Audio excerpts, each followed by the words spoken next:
Hello everyone, welcome to my YouTube channel. I am Neha. So friends, कैसे हैं आप सभी लोग? आई होप आप अच्छे होंगे।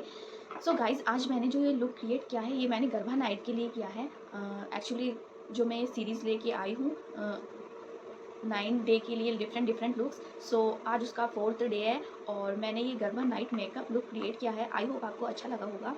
और गाइस, आप इस लुक को फेस्टिवल पर भी कर सकते हैं। अब बैक टू बैक फेस्टिवल आ रहे हैं और वेडिंग सीज़न है, तो आप उस पर भी ये लुक क्रिएट कर सकते हैं एज ए गेस्ट मेकअप।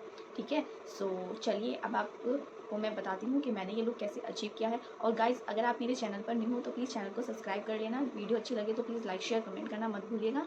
सो चलिए फटाफट से वीडियो को स्टार्ट करते हैं और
कैसा लगा आपको ये लुक? आई होप आपको पसंद आया होगा। पसंद आया तो प्लीज़ लाइक शेयर कमेंट करना मत भूलिएगा, और मिलते हैं नेक्स्ट वीडियो में। तब तक के लिए bye bye, take care, love you, bye.